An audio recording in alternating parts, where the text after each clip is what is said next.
እዚህችም ዕለት ተጋዳዩ ባለ አንበሳው አውሎግ አረፈ። የዚህም ቅዱስ ወላጆቹ ከሀገረ ንጽቢን የሆኑ በበጎ ሥራ ፍጹማን በወርቅና በብርም የበለጸጉ ናቸው። ለልጃቸው የቤተ ክርስቲያንን ትምህርት ሁሉ አስተማሩት። ከጥቂት ቀኖች በኋላም ወላጆቹ ብዙ ገንዘብን ትተውለት ሞቱ። በአንዲትም ዕለት አውሎግ ያለህን ገንዘብህን ሁሉ ሽጠህ ለድሆች ሰጥተህ መከራ መስቀልህን ተሸክመህና ተከተለኝ የሚለውን የከበረ የወንጌል ቃል አሰበና ወዲያውኑ ገንዘቡን ሁሉ ለድሆችና ለችግረኞች በትኖ ወደ አባ አውሎጊን ሄደ። እርሱም በደስታ ተቀበለው። ስለ እርሱ እንዲህ የሚለው ራእይ አይቶ ነበረ። እነሆ ወደ አንተ ጎልማሳ ይመጣል፣ ተቀበለውና ከሚያገለግሉ መነኮሳት ጋር ቀላቅለው። እየፈተነውም 3 ዓመት ያህል ኖረ። ፍጹም የሆነ ቅድስናውንም ባየ ጊዜ የምንኩስናን ልብስ የመላእክትንም አስኬማ አለበሰው። ከሰንበትም እስከ ሰንበት እየጾመ በብዙ ተጋድሎ ኖረ። ምግቡም እንጀራና ጨው ነበረ። በቀንና በሌሊትም 700 ጊዜ አቡነ ዘበሰማያትን ከስግደት ጋር ይጸልያል። በዚህም ተጋድሎ 40 ዓመት ኖረ። ከዚህም በኋላ ያሰናብተው ዘንድ መምህሩ አባ አውሎጊንን ማለደውና ወደ በረሃ ሄደ። ከአንዲት ታናሽ ዋሻ ውስጥም ገብቶ እየተጋደለ 50 ዓመት ኖረ። ለፍላጎቱም የሚያገለግሉት 2 አንበሶችን እግዚአብሔር ሰጠው። በአንዲትም ዕለት ታመመ። አንበሶቹም ጠጣ ዘንድ የሞቀ ውሃ እሻለሁ አላቸው። አንዱም አንበሳ ወደ ተራራ ሄዶ እረኛ አግኝቶ ወደ አባ አውሎግ አመጣው። በአየውም ጊዜ ሰገደለትና አባቴ ሆይ ምን ትሻለህ አለው። እርሱም የሞቀ ውሃ ታጠጣኝ ዘንድ እሻለሁ አለው። እንዳለውም አደረገለት። ከዚህም በኋላ አንበሳው እረኛውን ወደ ቦታው መለሰው። ያም እረኛ ለእግሩ ተረከዝ ዓለሙ ሁሉ መጠኑ የማይሆን ጻድቅ ሰውን አገኘሁ ብሎ ለሰው ሁሉ ተናገረ። በሰሙ ጊዜም ሰዎቹ ሁሉ ወደ እርሱ ተሰበሰቡ። በሽተኞችንም ሁሉ አመጡለትና ፈወሳቸው። በዚያም ወራት መምህሩ አባ አውሎጊን ጣዖትን የሚያመልኩ የፋርስ ሰዎችን ወደ ቀናች ሃይማኖት ለመመለስ ወደ ፋርስ ሀገር ሊሄድ ፈለገ። ዳግመኛም ልጁ አውሎግን ከእርሱ ጋር ሊወስደው ወደ እርሱ መልእክተኛ ሊልክ ሽቶ ሳለ መንፈስ ቅዱስ አንበሳውን አስገነዘበውና አጽፉንና ወንጌሉን አንስቶ ተሸከመ። አባ አውሎጊንም ጉዞውን አመለከተው። ተነስቶም አንበሳውን ተከትሎ ወደ መምህር አውሎጊን ደረሰ። እርሱም በደስታ ተቀበለው። ሲጓዙም ከጤግሮስ ወንዝ ደረሱ። ውሃውም ተከፍሎላቸው ተሻገሩ። ወደ ሀገርም ውስጥ በደረሱ ጊዜ አስተማሯቸው። ወደ ቀናች ሃይማኖትም መለሷቸው። በአብና በወልድ በመንፈስ ቅዱስ ስምም አጠመቋቸው። በአንዲትም ዕለት ቅዱሳን በተራቡ ጊዜ ምግባቸውን ይፈልጉላቸው ዘንድ አባ አውሎግ አንበሶችን አዘዘ። ሄደውም እንጀራ በአህያ ጭኖ የሚጓዝ ሽማግሌ አገኙ። ሕፃንም ከእንጀራው ጋር አለ። አህያውንም ወደ ቅዱሳን አመጡት። ከድንጋጤ የተነሳ ብላቴናው ሞተ። ቅዱሳንም ጸልየው ሕፃኑ ድኖ ከሞት ተነሳ። ቅዱሳንም ተመገቡ። አንበሶችም አህያውን ከእንጀራውና ከሕፃኑ ጋር ወደ ሽማግሌው መለሱ። ከዚህም በኋላ አባ አውሎግ ወደ በዓቱ ተመለሰና ጥቂት ታሞ አረፈ። በታላቅ ክብርም ተቀበረ። እነዚያም አንበሶች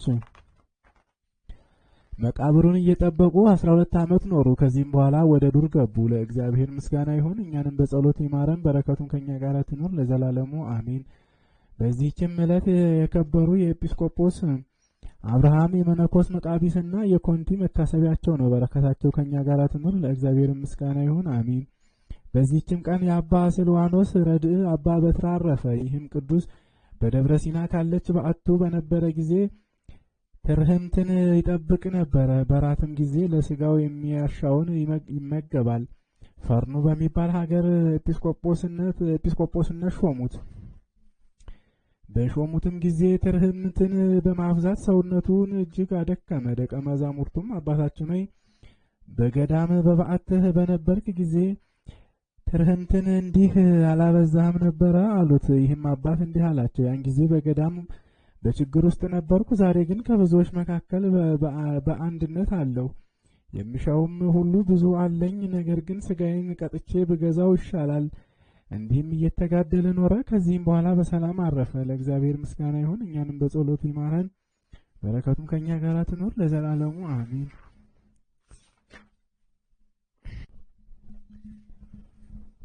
በአብ በወልድ በመንፈስ ቅዱስ ስም አንድ አምላክ ብለን በማመን ረድኤተ እግዚአብሔርን አጋዥ በማድረግ የካቲት 11 ቀን የሚነበበውን የቅዱስ ያሬድን ድርሳን እንጽፋለን። በረከቱ ከሕዝበ ክርስቲያን ጋር ለዘላለሙ ትኑር አሜን። ቅዱስ ያሬድም የአክሱም ሹም በሆነችው በታቦተ ጽዮን ቤተክርስቲያን በዲያቆናት ማዕረግ እና ሕግ እየተላላከ ኖረ። ያን ጊዜም ቃለ እግዚአብሔርና ቅኔ እንደ ግብፃውያን በቀስታ በጉሮሮ ይነበብ ነበር እንጂ በታላቅ ድምፅ ማህሌት መዘመር፣ ቅኔ መቀኘት የለም ነበረ። በግብፃውያን ዘንድ ግን በዜማ የሚዘምር ከሱራፌል ዘንድ ካህን ቅዱስ ያሬድ እንደተማረው ያለ ማህሌት የለም፣ ለኢትዮጵያ ሰዎች ነው እንጂ እግዚአብሔር ለሌላ ሰዎች ዜማን አልገለጠምና። ቅዱስ ያሬድም እንደዚህ ሆኖ ብዙ ዓመታት ኖረ። ሰዎች እንደሚጋቡት ያጋቡት ዘንድ ሚስት አጩለት። ነገር ግን እርሱ በድቁና ሥራ ሲላላክ ኖረ። ያን ጊዜም እጮኛውን የሚያባብላት አንድ ሰው ነበረ። ካህን ቅዱስ ያሬድም በልቡ እያዘነ እየተከዘ ነበረ። ከዕለታትም በአንድ ቀን ቅዱስ ያሬድ በስውር ይገለው ዘንድ ቀስቱን ይዞ ጠበቀው። እግዚአብሔርም የቅዱስ ያሬድን ልብ ያውቃልና ከኤዶም ገነት በስላሴ አምሳል 3 ወፎችን ላከለት። በወፎች የተመሰሉ መላእክት ናቸው። ወፎቹም ቅዱስ ያሬድ ወዳለበት ደርሰው በሰማይ ላይ ቆሙ። ከእነዚያም ከ3 ወፎች አንዲቱ ወፍ በሰው ቋንቋ አነጋገረችው። እንግዲህ ይህንን ሰው አትግደለው አለችው፣ ከማግባት ይልቅ ክህነት ትሻላለችና። መልአከ ሀገር ጌታችን እንዲህ ሲል ጠየቀው፣ ቸር ጌታ ሆይ ምን በጎ ሥራ ሰርቼ ዘላለም ሕይወት አገኛለሁ አለው። ጌታችን ኢየሱስ ክርስቶስም እንዲህ በማለት መለሰለት፣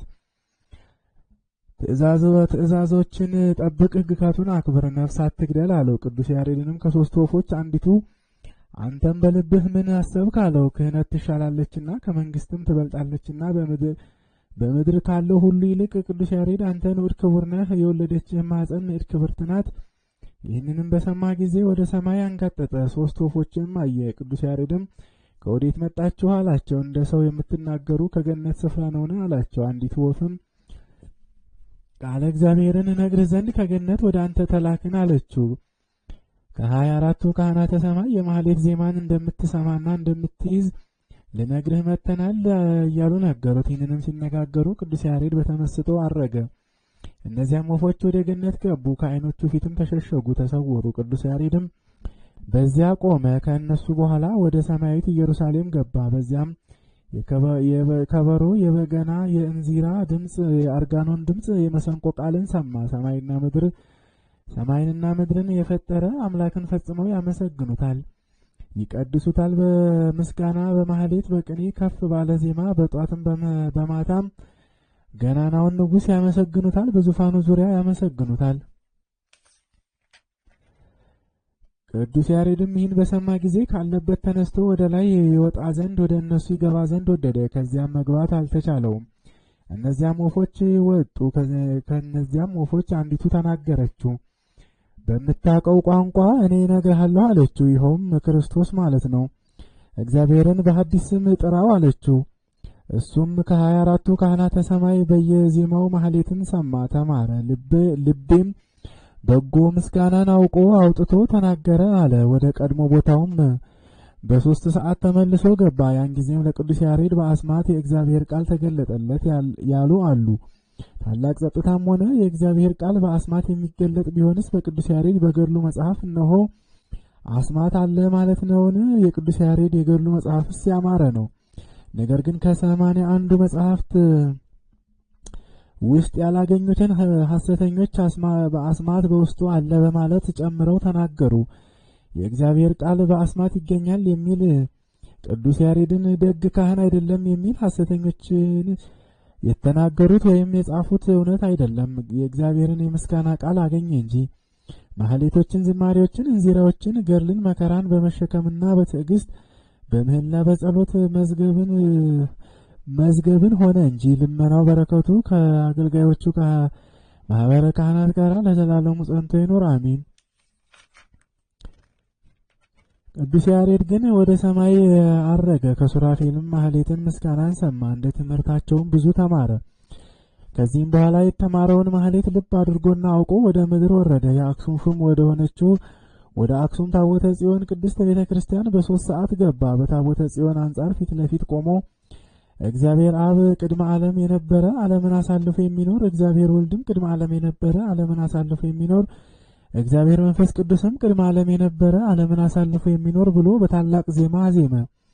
በመቀጠልም ከጽዮን አስቀድሞ የነበረ ሰማይን ፈጠረ። በሁለተኛም ጊዜ የደብተራ ኦሪትን ሥራ ወይንም የታቦተ ጽዮን ማደሪያ የሆነውን ድንኳን ሥራ እንዴት እንደሚሠራ ለሙሴ ያሳየው ብሎ ዘመረ። ይህችንም ዜማ አርያም ብሎ ጠራት። የቆመባትን ምልክቷ አትጠፋም፣ እስከ ዕለተ ምጽአትም ትኖራለች። በዘመኑ የነበረ የደጉ ንጉሠ ነገሥታት የካሌብ ልጅ ንጉሥ ገብረ መስቀልም ይህንን ያማረ እና ከፍ ያለ ዜማውን በሰማ ጊዜ ጫማዎቹን ከእግሮቹ አላስገባም። ንግሥቲቱም አሽከሮቿን ተወች። ይህንንም ልብን የሚመስጥና የሚጣፍጥ ቃል ይሰሙ ዘንድ ሁለቱም ቅዱስ ያሬድ ወዳለበት ወደ ታቦተ ጽዮን መቅደስ ገሰገሱ።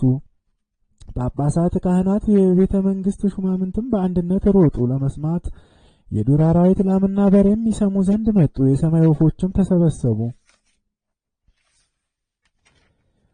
ሲሰሙትም ዋሉ። ከቃናው ጣዕም የተነሳ ሰውነትን የሚያለመልም ልብን የሚያስደስት አዲስ ነገርን አግኝተዋልና ከ6 ሰዓትም ጀምሮ በበገና በመሰንቆ በእንዚራ በጸናጽልና በከበሮ ድምፅ ሲዘምር ዋለ። እንደዚሁም ሁሉ እስከ 9 ሰዓት ድረስ ቆየ። በዜማውም ዋዜማን ጀመረ። ዘወትር በመዝሙር ማህሌትን አሰምቶ ይዘምራል።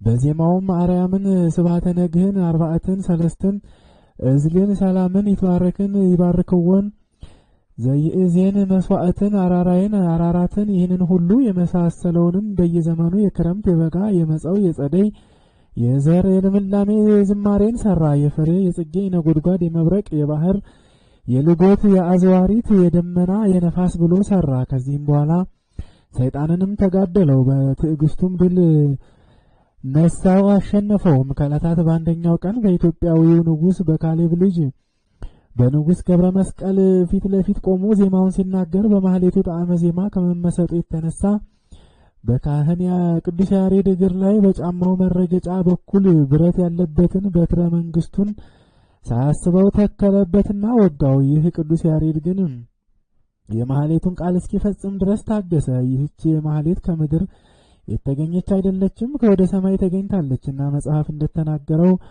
ሁሉ ከ24ቱ ካህናተ ሰማይ ተማረ አጠና እንጂ። እነሆ ቅዱስ ያሬድ ታላቅ ትዕግስትን ታገሰ። ብረት ያለበት የንጉሱ በትር በጫማው መረገጫ ተተክሎ ሳለ ከቆመበት አልተነቃነቀም። ከቤተ ክርስቲያን አገልጋዮች የእግዚአብሔር ምስጋና እንዳይቋረጥ እንደ ሰማዕታት ታገሰ።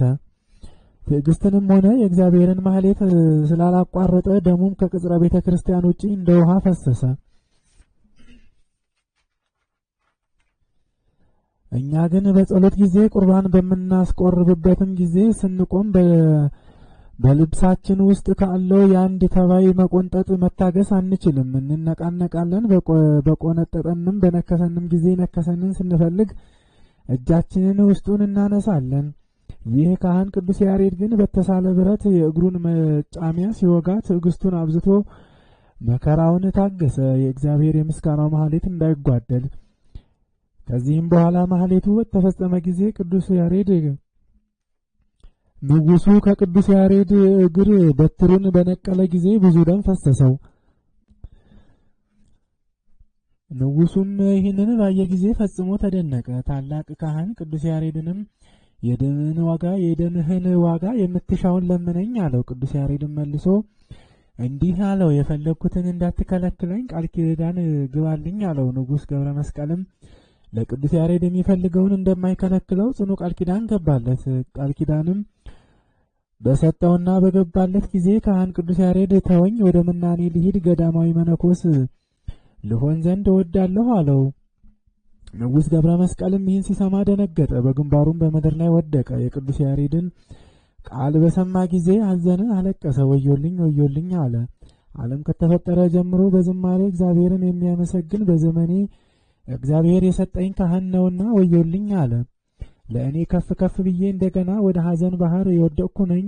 ሰማያዊ ከሆነ ከዜማው ጣዕም የተነሳ ተደስቼ እንዲህ ያለውን ካህን ያጣሁና ያልተደሰትኩ የሆንኩ እኔ ወዮልኝ አለ። የዓይኖቼን ብርሃን የራሴን አክሊል ዘውድ ወዮልኝ ወዮልኝ ለእኔ የአክሱም ሹም ለሆነች ታቦተ ጽዮን ጌጥ ሽልማት የአክሱም ሹም ለሆነች ለታቦተ ጽዮን በገናዋ መሰንቋ ወዮልኝ ወዮልኝ ለእኔ የአክሱም ሹም ንግሥት የጽዮን እናታችን ሽልማቷ ወዮልኝ አለ።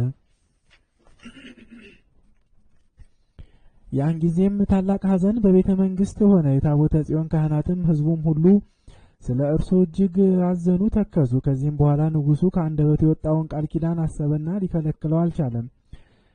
ከዚህም በኋላ ለቅዱስ ያሬድ ይመነኩስ ዘንድ ፈቀደለት።